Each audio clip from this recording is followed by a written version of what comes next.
Caros cursistas, sejam bem-vindos. Eu sou o professor Hélio Gomes, responsável pela disciplina de Gestão da Qualidade. Nesta aula, vamos iniciar os estudos das cartas de controle. Vamos compreender a relação entre histograma, que nós já estudamos, média e a carta de controle de uma variável. Vamos conhecer os 6 tipos de carta de controle, aprender a distingui-las e como utilizá-las. As cartas de controle, também conhecidas por gráficos de controle, foram propostas inicialmente por Churra, com o objetivo de analisar e eliminar variações anormais no processo de produção. É importante destacar que, como as demais ferramentas vistas até aqui, as cartas de controle têm aplicação tanto na produção de bens tangíveis, que podem ser medidos, quanto no fornecimento de serviços, que são bens intangíveis. Veremos a seguir um slide com o exemplo de carta de controle. Carta de controle. Uma carta de controle típica exibe sempre 3 linhas paralelas que sinalizam, respectivamente, o limite superior de controle, o limite inferior de controle, o valor da média e o valor médio da variável em análise. Os pontos em azul representam os valores das amostras tomadas em diferentes momentos ao longo do tempo. Estes pontos, por sua vez, são unidos por segmentos de reta, que também estão em azul no slide. As cartas de controle têm como objetivo principal mostrar o desempenho de um processo ao longo do tempo, tomando uma série histórica de dados. É possível observar se cada amostra coletada está ou não dentro dos limites de controle do processo. Ou seja, podemos rapidamente detectar se determinada amostra sair do controle, ficando fora das linhas que fixam os limites superior de controle e limite inferior de controle, e iniciar uma investigação do que está acontecendo no processo e descobrir o que levou a esta perda de controle da qualidade. Então, vamos aos objetivos da carta de controle, que são: compreender o processo através dos dados coletados simultaneamente, saber se o processo está ou não sob controle, interpretando os gráficos, tomar ações apropriadas até a obtenção da estabilidade do processo. E quais seriam estas opções apropriadas? O que podemos fazer quando observamos que nosso processo não está sob controle? Observe bem o que devemos fazer. Número 1, identificar o lote, as peças que estão fora dos limites superior de controle e limite inferior de controle. Número 2, verificar as condições de trabalho. O que mudou? Detectar as variáveis que podem ser as causas do problema de qualidade. Ajuste de determinada máquina, por exemplo, treinamento do operador ou falta de treinamento, problemas com a matéria-prima, problemas na própria medição, entre outras. Na quarto item, segregar, separar este lote, estas peças. Agora vamos conhecer os tipos de carta de controle. Existem vários tipos de carta de controle. Na verdade, após a compreensão da sua elaboração, as empresas costumam personalizá-las, elaborando aquelas que melhor traduzem seus processos produtivos, adequando-as às suas necessidades de controle. São 6 os tipos de cartas de controle mais utilizados que vocês vão encontrar com frequência na literatura, as mesmas que são largamente utilizadas nas empresas. Agora vamos apresentar estas 6 cartas explicando a finalidade de cada uma delas. Para iniciarmos a elaboração de uma carta de controle, precisamos saber que estes 6 tipos se dividem em 2 grupos principais. Atenção! Para cada tipo de variável em questão, seja ela uma característica da qualidade do produto ou um fator que afeta a qualidade, um fator de produção, por exemplo, existe um tipo específico de carta de controle. Lembre-se disso. É fundamental na hora de elaborar a carta certa para aquele processo. Primeiro grupo, cartas de controle para variáveis: peso, comprimento, temperatura, concentração, o tempo. São essas as diversas variáveis. Ou seja, quando trabalhamos com características da qualidade expressas em termos de medidas numéricas, são facilmente mensuráveis. Segundo grupo, cartas de controle para atributos, número de defeitos ou não conformidades. Ou seja, diferente do primeiro grupo, aqui trabalhamos com características da qualidade expressas em termos do número de itens não conformes ou ainda da operação de contagem do número de defeitos. Agora sim, vamos substituir esses 2 grupos, pontuando as 6 cartas de controle de que falamos anteriormente. No primeiro grupo, carta de controle para variáveis. É a carta de controle do tipo XR, onde o X representa a média e o R representa a amplitude. É utilizada para amostras que tenham sempre o mesmo tamanho, coletada sempre a mesma quantidade de dados. Já a carta de controle tipo XS, S significa desvio padrão e o X novamente é a média, pode ser utilizada em amostra de tamanho variável. Lembre-se que a produtividade pode variar ao longo do dia, nos turnos de trabalho ou nas semanas. Se pretendemos retirar a produtividade, então teremos amostras de tamanho variável. Por exemplo, no momento, coletamos uma amostra de 6 itens. Em outro, coletamos uma amostra de 4 itens, pois houve uma queda na produtividade. Já no segundo grupo, carta de controle para atributos. Carta de controle tipo NP monitora o número de defeitos em amostras de tamanho constante, por exemplo, o número de lâmpadas defeituosas em cada amostra. Lembrando que todas elas, as amostras, são de mesmo tamanho. A carta de controle tipo P monitora o número de defeitos em amostra de tamanho variável. Seguindo o exemplo anterior, o número de lâmpadas defeituosas em cada amostra, sendo que estas, por sua vez, têm um tamanho variável. Já na carta de controle tipo C, esta monitora o número de defeitos em amostras unitárias de tamanho constante.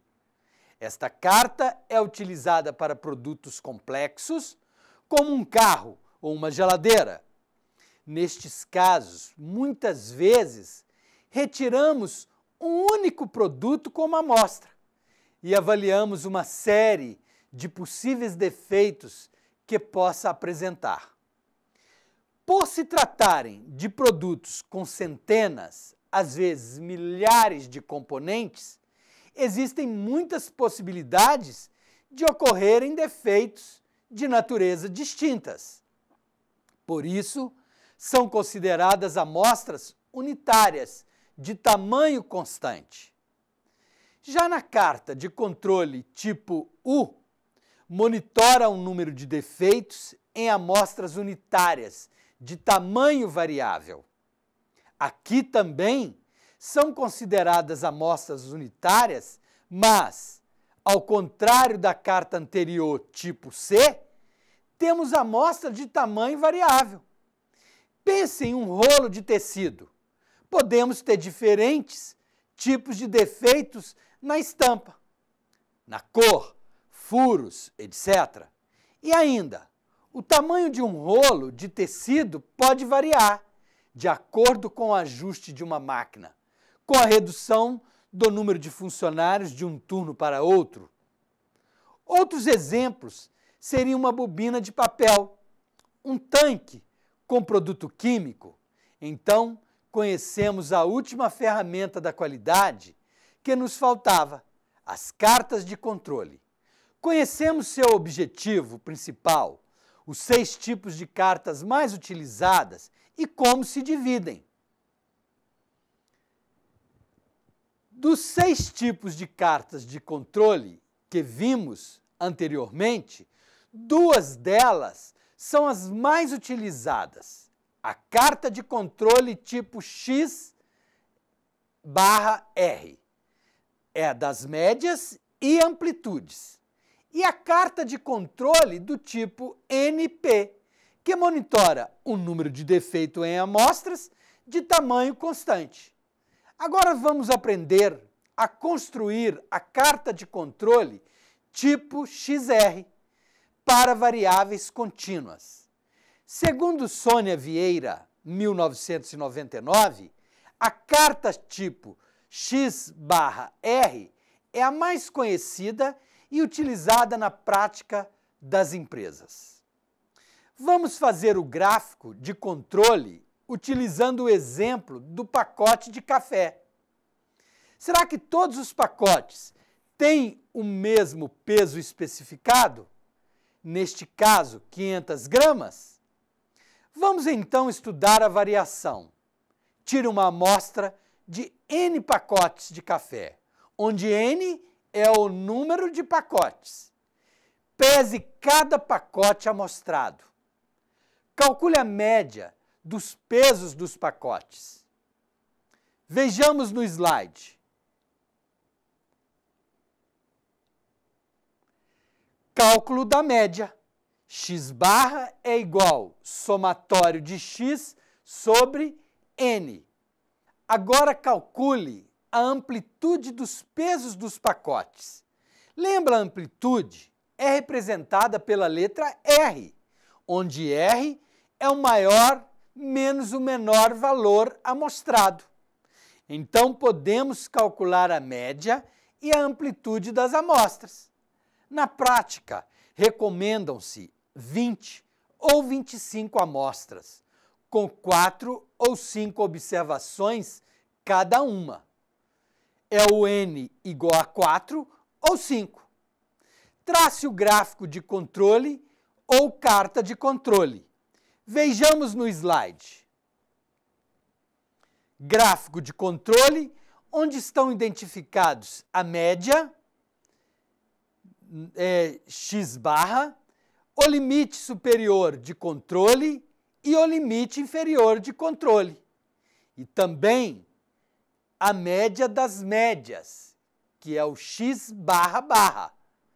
Falamos dos limites superior e inferior. Vamos aprender a calcular os limites. Limite superior de controle. Limite superior de controle é igual a X barra barra mais A2 vezes média da amplitude. Já o limite inferior de controle, X barra barra menos A2 e o R, a amplitude média. Lembre-se que A é uma constante. Aprendemos a calcular e construir a carta de controle para variáveis do tipo X R, das médias e amplitudes. Esta é a carta mais conhecida e utilizada na prática pelas empresas. Sugerimos verificar no livro didático todo o passo a passo para a construção do gráfico. Caso tenha oportunidade, utilize também software específico para a construção destes gráficos, como exemplo, o Minitab. Vamos revisar um conteúdo importante, visto anteriormente após os fóruns de discussão. Observei ser necessário acrescentar maiores informações a respeito de um sistema de gestão pela qualidade com base na série ISO 9000. Então, mãos à obra. Vamos conhecer estas normas. Primeiramente, o que é ISO? ISO significa Organização Internacional para a Normalização. Localizada em Genebra, na Suíça, exatamente por ser um país neutro. A sigla ISO é uma referência à palavra grego iso, que significa igualdade. Concluindo, o propósito da ISO é desenvolver e promover normas e padrões mundiais que traduzam o consenso dos diferentes países do mundo de forma a facilitar o comércio internacional. Mais de 100 países fazem parte da ISO, entre eles o Brasil, que é representado através da ABNT, que é a nossa Associação Brasileira de Normas Técnicas. A ISO surgiu em 1947. Em 1987, houve a primeira edição das normas série ISO 9000, onde existiam 9001, 9002, 9003, 9004, para certificação de sistemas da qualidade. Em 1994, houve uma primeira revisão das normas ISO série 9000, mantendo as mesmas normas. No ano de 2000, houve uma segunda revisão das normas ISO série 9000, que passou a ter uma única norma certificável, apenas a ISO 9001. Em 2008, uma terceira revisão, onde foi mantida a NBR ISO 9001. A última versão, que foi revisada em 2015 e já foi publicada, é importante ressaltar: para a qualidade, podemos certificar apenas a ISO 9001. Como ocorre a certificação? O órgão certificador deve ser acreditado pelo Inmetro, que é o órgão acreditador, credenciado ao Fórum de Acreditação Internacional, que é o IAF. O órgão certificador, que são acreditados pelo Inmetro, realizam as auditorias nas organizações e emitem o certificado, que tem 3 anos de validade. Vamos conhecer um pouco mais da NBR ISO 9001, versão 2015. Os benefícios potenciais para uma organização para a implementação de um sistema de gestão da qualidade baseado nesta norma são: a capacidade de prover consistentemente produtos e serviços que atendam aos requisitos do cliente, aos requisitos estatutários relacionados à legislação e regulamentares aplicável, também legislação. Facilitar a oportunidade de aumentar a satisfação dos clientes. Abordar riscos e oportunidades associado ao seu contexto e objetivos. A capacidade de demonstrar conformidade com os requisitos especificados para o sistema de gestão da qualidade. Nesta norma, as seguintes formas verbais são empregadas. Quando surge o verbo no tempo, o termo deve indica um requisito obrigatório. Quando surge o termo é conveniente que, indica uma recomendação. Já o termo pode indica permissão, possibilidade ou capacidade. São definidos também os princípios de gestão da qualidade, que são os seguintes: foco no cliente, liderança, engajamento das pessoas, abordagem de processo, melhoria, tomada de decisão baseada em evidências e, por último, gestão de relacionamentos. Dentre os princípios, é importante ressaltar a abordagem de processos. A aplicação da abordagem de processo em um sistema de gestão da qualidade proporciona entendimento e consistência no atendimento dos requisitos, a consideração de processos em termos de valor agregado, o atingimento de desempenho eficaz de processo, melhoria de processos baseada nas avaliações de dados e informações. Abordagem de processo. É conveniente observar as fontes de entradas, atividades dos processos, saídas e os receptores de saída. É fundamental observar essa entrada e saída. Nesta nova versão 2015, inclui também a mentalidade de riscos. O risco é o efeito da incerteza sobre um resultado esperado. As consequências de não conformidades diferem de uma organização para outra organização.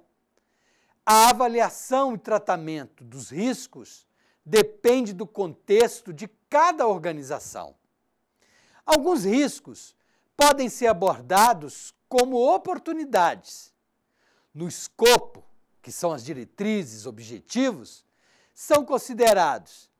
A ISO 9001, versão 2015, especifica requisitos para um sistema de gestão da qualidade onde uma organização precisa demonstrar sua capacidade para fornecer de forma consistente produtos ou serviços que atendam ao cliente e requisitos estatutários e regulamentares aplicáveis.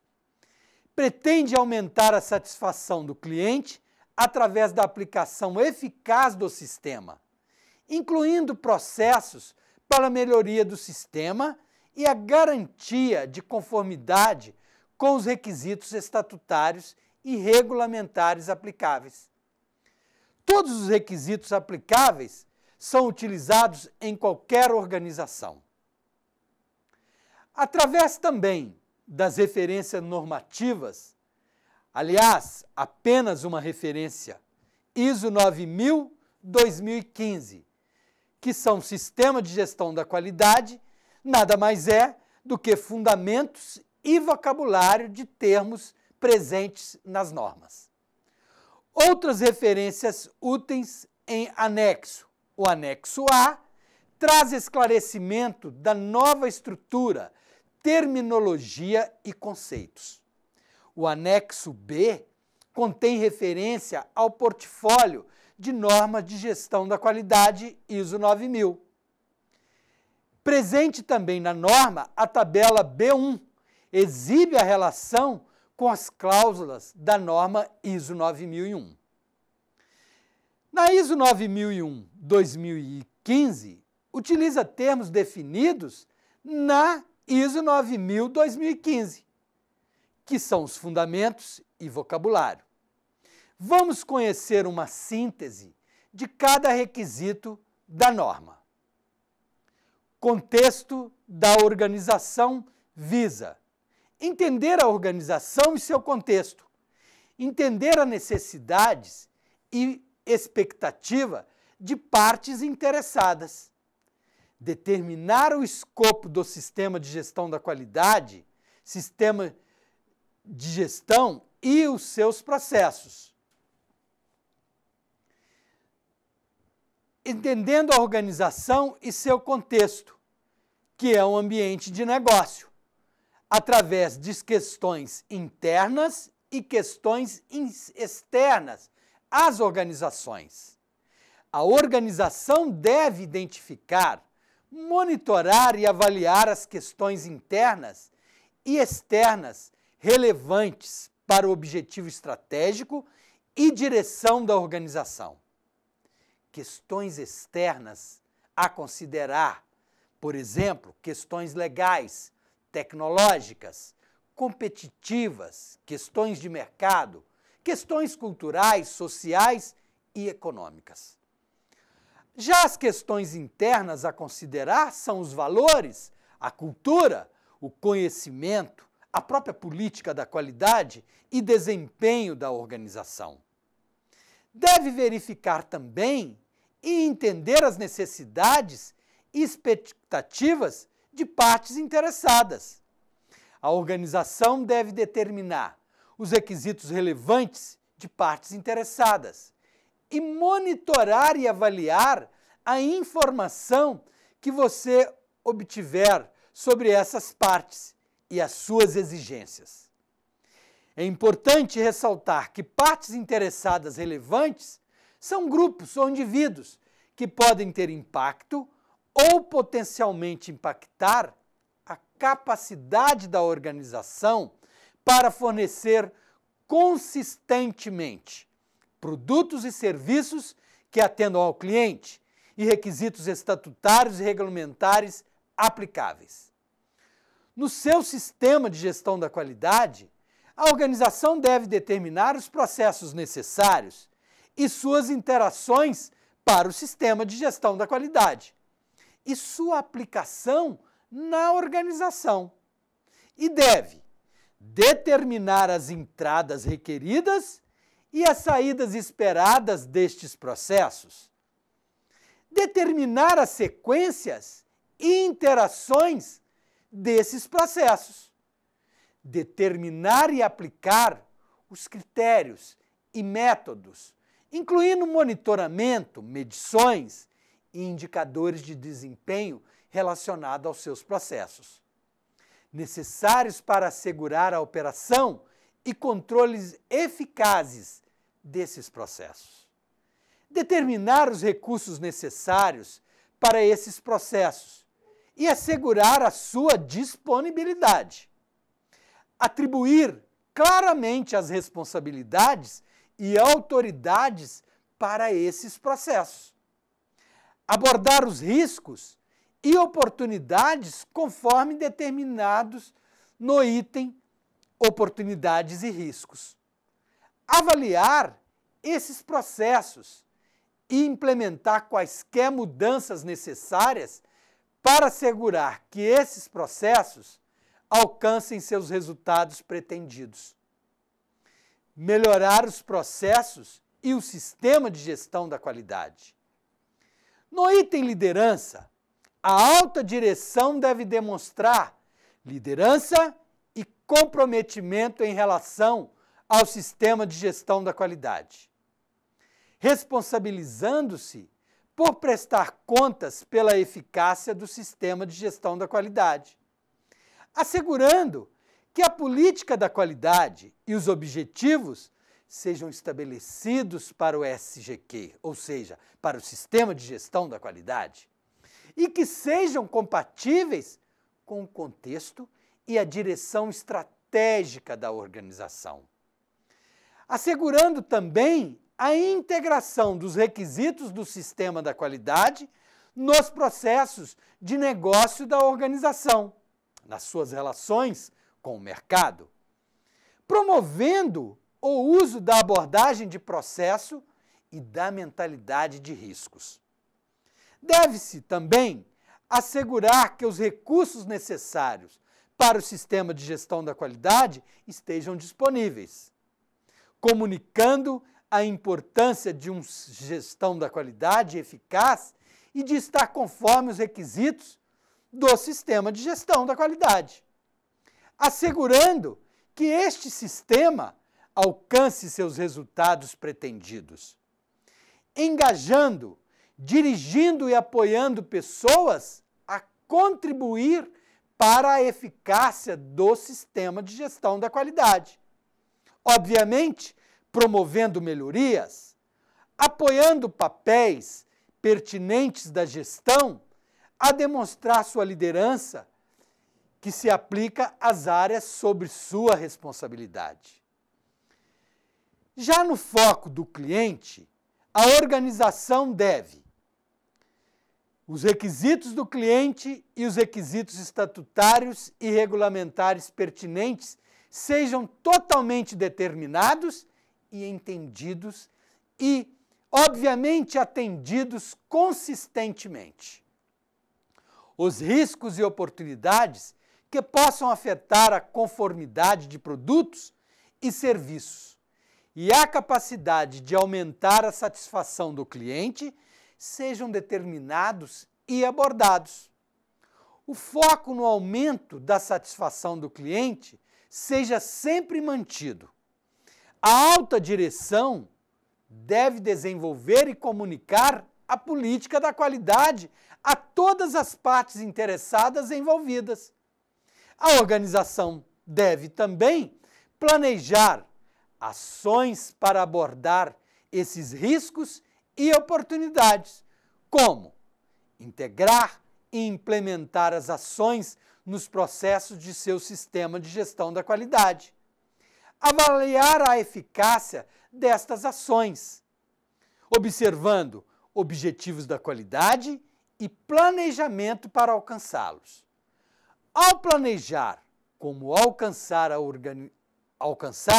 a organização deve determinar o que será feito, quais recursos serão requeridos, quem será responsável, quando isso será concluído, como os resultados serão avaliados. Lembram-se da ferramenta da qualidade? 5W e 2Hs. Acabamos de utilizá-la. A organização deve determinar e prover as pessoas para a implementação eficaz do seu sistema de gestão da qualidade e para a operação e controle de seus processos. A organização deve determinar e prover e manter um ambiente necessário para a operação dos seus processos e para alcançar a conformidade de produtos e serviços. Os recursos de monitoramento e medição devem ser estabelecidos para garantir os parâmetros especificados pelos clientes. A organização deve determinar o conhecimento necessário para a operação de seus processos e para alcançar a conformidade de produtos e serviços. Esse conhecimento deve ser mantido e estar disponível na extensão necessária. Ao abordar necessidades e tendências de mudanças, a organização deve considerar seu conhecimento no momento e determinar como adquirir ou acessar qualquer conhecimento adicional necessários e atualizações requeridas. Observe, conhecimento organizacional é conhecimento específico para a organização. Ele é obtido por experiência. Ele é informação que é usada e compartilhada para alcançar os objetivos da organização. Observe também, conhecimento organizacional pode ser baseado em fontes internas, por exemplo, propriedade intelectual da empresa, conhecimento obtido de experiências, lições aprendidas de falhas e de projetos bem-sucedidos, captura e compartilhamento de conhecimento e experiência não documentados, os resultados de melhorias em processos, produtos e serviços. Já as fontes externas, por exemplo, normas, academia, conferências, compilação de conhecimentos de clientes ou provedores externos, que são nossos fornecedores. A organização deve também assegurar que pessoas que realizam trabalho sob o controle da organização estejam conscientes. Conscientes sobre a política da qualidade, sobre os objetivos da qualidade pertinentes, da sua contribuição para a eficácia do sistema de gestão da qualidade, incluindo os benefícios de desempenho melhorado, das implicações de não estar conforme os requisitos do sistema de gestão da qualidade. Olhe bem, esta é uma síntese de alguns requisitos da NBR ISO 9001, versão 2015. Mas é importante implementar uma cultura de melhoria contínua do sistema de gestão da qualidade. Enfim, encerramos nossa aula. Agradeço muito toda a atenção de vocês. Aproveitem bastante e não deixem de estudar através do livro didático. Tudo de bom para todos vocês.